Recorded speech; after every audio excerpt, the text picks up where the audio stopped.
이야기는 내가 고등학교 2학년 때 겪었던 일이다. 당시 바이크를 좋아했던 나는 인터넷 카페를 통해서 나와 비슷한 취미가 있는 사람들을 만났고 그들과 함께 맛집을 찾아다니거나 해돋이를 보러 다녔다. 질풍노도의 10대 시절을 보내느라 그런 것이 아니라 그저 순수하게 바이크 자체를 좋아했던 것이었다. 어떻게 보면 나의 유일한 낙이었을지도 몰랐다. 헬멧과 각종 보호 장비를 빈틈없이 착용하는 것은 물론 등록까지 다 했었으니 오해는 하지 말기를 바란다. 아무튼 나는 그때 당시 울프 125라는 클래식 바이크 기종을 탔었는데 그때가 마침 여름방학 기간이라 교회로 자주 나갔었다. 주로 더위를 피할 수 있는 해수욕장이나 근처의 강을 찾아가곤 했던 기억이 난다. 시간이 흘러 방학을 마치고 학교 생활을 이어가고 있던 어느 날 카페에서 만나 친해진 민우 형에게서 문자가 왔다. 야, 이번 주 주말 놀토인데 나빠리 갈래? 여기서 나빠리란 낮에 바이크를 타고 이동하는 것을 뜻하며 여기서 발이라는 단어는 라이더들 사이에서 흔히 사용하는 용어이다. 나빠리 말고도 신의 발이, 밤발이 등 여러 단어들이 있다. 다시 본론으로 들어가면 민우 형은 내가 다니던 고등학교를 졸업했는데 당시 20살로 나와 나이 차이가 많지 않아 금방 친해졌다. 카페 회원들 대부분이 20대 후반에서 30대 초반이었던 것을 감안하면 형이나 나는 다소 어린 편이었다. 나는 수업 중에 받은 민우 형의 문자에 기쁜 마음으로 답장을 보냈다. 그래, 콜, 형, 근데 어디로 가게? 아는 형이 유명한 흉가 한번 가보자고 하던데? 재밌을 것 같지 않냐? 이번 주 토요일 아침 8시까지 울산 대공원으로 나와라. 목적지는 해남이야. 목적지가 해남이라는 말에 나는 조금 놀랐다. 동네 마실은 많이 다녀봤지만 지역을 벗어난 투어링은 처음이었기 때문이었다. 그래도 투어링을 익히 잘 아는 사람들과 같이 가는 것이라 딱히 큰 문제는 없을 것 같았다. 며칠 후 간단히 짐을 챙겨 약속 장소로 가보니 민우 형 외에 4사람이 더 있었다. 또 다른 일행은 26살인 선호 형과 그 형의 여자친구 25살 주연 누나, 그리고 30살의 세영이 형과 형의 동생인 24살 세준이 형이 있었다. 민우 형을 제외하곤 다들 처음 보는 사이라서 긴장했는데 모두 나를 편하게 대해주고 잘 챙겨주었다. 흉가 투어를 주최한 사람은 세영이 형이었다. 형이 예전에 흉가 옆집에서 살았다고 했었는데 형은 그곳이 귀신이 나오는 집으로 유명하다고 했지만 솔직히 별로 무섭지는 않았다. 나이가 가장 많은 세영이 형이 리더가 되어서 선두에 섰고 선호 형과 주연 누나가 뒤를 받쳐줬다. 나와 민우 형을 제외한 나머지 멤버들은 모두 CC가 높은 등급의 고가의 바이크를 타고 있던 터라 우리 두 사람에게는 꽤나 힘든 일정이었다. 하늘이 붉게 물들면서 주변이 슬슬 어두워질 무렵 우리는 목적지에 도착하였다. 숙소에 짐을 풀고 TV를 보며 잠시 피로를 풀고 있을 때 세영이 형이 흉가에 가자고 했고 마침 지루해하고 있던 참이라 다들 신이 나서 바이크에 올라탔다. 형은 근처에 있는 산의 중턱으로 우리를 안내하였다. 바이크를 타고 산을 오르기에는 무리가 있어 입구 쪽에 바이크를 세워둔 뒤 걸어가기로 했다. 총 6명의 인원이 2개의 손전등 불빛에 의지해 산을 올라간다. 빛은 많이 밝지가 않았고 가는 길 곳곳에 무덤이 있어서 그런지 조금 음산하면서 무서웠다. 그렇게 우여곡절 끝에 우리는 흉가가 있다는 곳에 도착했다. 아무도 살지 않는 것처럼 보이는 5채의 집들은 비교적 깔끔한 상태였다. 세영이 형은 그 집들 중에 가장 위쪽에 있는 곳으로 우리를 안내하였다. 위쪽으로 5분 정도 걸어 올라가자 말 그대로 귀신이 튀어나올 것 같은 분위기에 2층 집이 모습을 드러냈다. 창문은 여기저기 모두 깨져 있었고 대문에는 누군가 빨간색 라카로 들어가면 죽음이라는 글귀가 쓰여 있었다. 주연 누나가 그만 돌아가자고 했지만 세영이 형은 괜찮다며 우리를 막무가내로 집 안으로 밀어넣었다. 집안 곳곳에는 부적이 붙어 있었고 바닥에는 온통 조잡한 쓰레기들이 굴러다니고 있었다. 세영이 형은 거실로 보이는 곳에 둘러앉아서 무서운 이야기를 하자고 했고 평소 괴담을 즐겨 들었던 나는 선뜻 그러자고 하였다. 우리는 손전등을 가운데에 놓고 둥글게 모여 앉았다. 민우 형부터 이야기를 시작했는데 그다지 재미가 없었다. 그 다음 차례였던 나는 차분한 목소리로 이야기를 이어가다 마지막에 괴성을 지르며 일행들을 놀래켰다. 형들도 다 아는 이야기였지만 장소가 장소인 만큼 나름 오싹한 분위기가 연출되었다.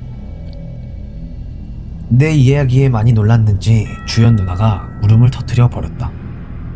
그런데 선우 형이 진지한 얼굴로 뜻밖의 말을 꺼내는 것이었다. 야, 방금 전에 사람 비명소리 들리지 않았냐?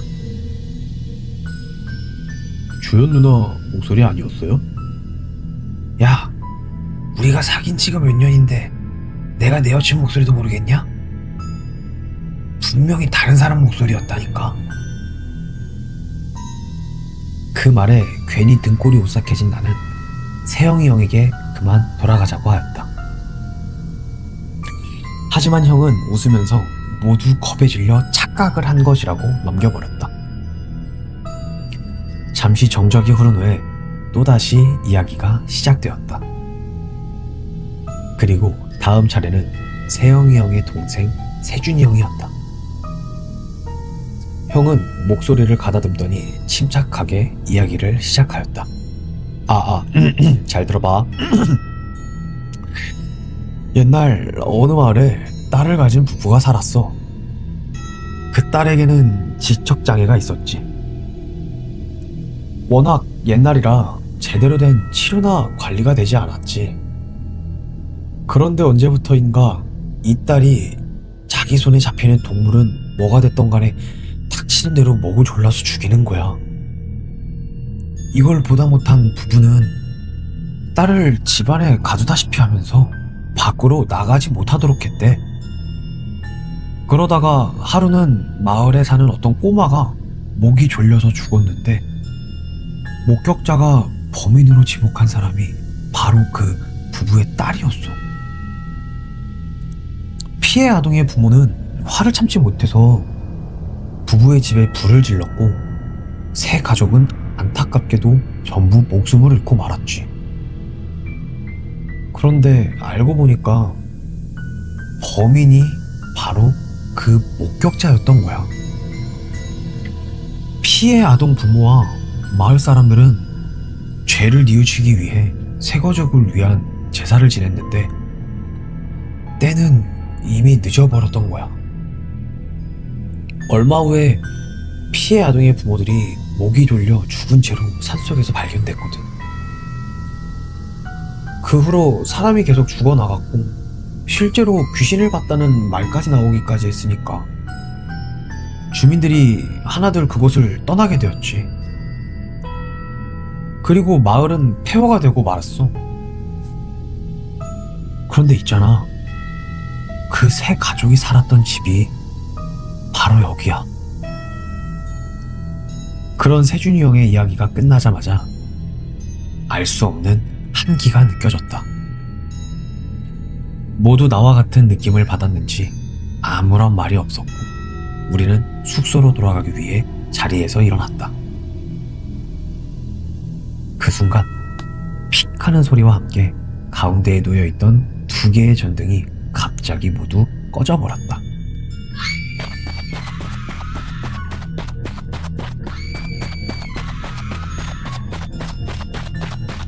그리고 주변이 갑자기 어둠에 잠기자 누군가 비명을 지르면서 그 자리를 마구 뛰어다니는 소란이 일어났다. 환하던 공간이 갑자기 어두워지면 순간적으로 앞이 보이지 않게 되는데, 어둠이 눈에 적응하기 위한 일시적인 현상이기 때문에 그 사실을 알고 있었던 나는 조명이 나가는 순간 눈을 감으며 두 손으로 눈을 가렸다. 그러다가 몇 초 후에 손을 떼고 눈을 떠보니 흐릿한 달빛이 집안을 비추고 있었다.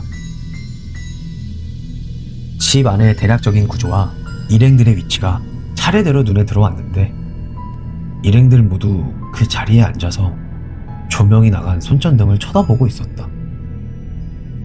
그럼 아까 소리를 지르면서 마구 뛰어다닌 사람은 누구란 말인가? 목소리는 분명 여자였는데 주연 누나 역시 선우 형 옆에 그대로 앉아 있었다. 나는 민우 형에게 조용히 말을 걸었다. 형, 아까 비명 지른 거 누군지 알아? 하지만 민우 형은 아무런 말이 없었다. 그 순간 내가 뭔가 시였구나 하는 생각이 직감적으로 들었다. 이 자리에 있는 존재들 역시 내가 아는 그 사람들이 아니었다. 겨우 정신을 차린 나는 일단 이곳을 벗어나기 위해 집 밖으로 나간다. 마당을 지나서 대문에 막 다다른 순간 나는 내 눈을 의심을 했다. 녹이 잔뜩 끼어있는 대문이 저절로 열리고, 그리고 문 밖에는 10살 정도 돼 보이는 여자아이가 서 있었는데, 하얀 원피스 차림에 어깨까지 내려오는 긴 머리를 하고 있었다. 앞머리로 얼굴을 반쯤 가린 소녀를 보고 있자니 온몸이 그대로 굳어버렸다. 극도의 공포심 때문인지 마음과는 달리 몸이 움직이지 않았다. 왜 들어왔어? 그것이 말을 하였는데 너무도 애달프면서도 깊은 분노가 녹아있는 목소리였다. 내가 들어오지 말랬잖아. 들어오면 죽는다고 했잖아. 넌 그럼 죽어야겠다. 그렇게 소녀는 순식간에 내 앞으로 다가와 목을 조르기 시작하였다. 아무리 발버둥을 쳐봐도 소용이 없었다. 숨이 턱 막히며 눈앞이 점점 흐려졌다. 그 짧은 순간에 18년 동안 살아온 나의 인생과 모든 추억들이 마치 파노라마처럼 펼쳐졌다. 그리고 이내 나는 완전히 정신을 잃고 말았다.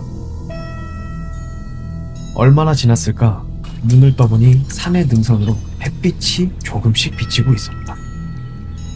정신을 차려보니 내가 흉가 안에 혼자 누워있던 것이었다. 나는 급히 산을 내려와서 바이크를 세워둔 곳으로 향하였다. 그곳에는 역시나 내 바이크만이 덩그러니 남아있었다. 진짜 너무하네. 다들 나 버리고 간 거야? 나는 서둘러 바이크를 타고 산을 빠져나갔다. 목적지는 숙소였지만 정신을 놓고 달리다가 길을 잃어 점심때가 다 되어서야 숙소에 도착할 수 있었다. 그런데 야, 너 어디 갔다 온 거야? 야, 너 어디 다친 데는 없어? 이 미친놈아, 다들 얼마나 걱정했는지 아냐? 상황은 이러하였다. 산의 입구 쪽에 도착해서 바이크를 세워두고 일명 순대라고 하는 자물쇠를 걸고 있었는데, 내가 갑자기 혼자서 산속으로 뛰어들어갔다는 것이었다.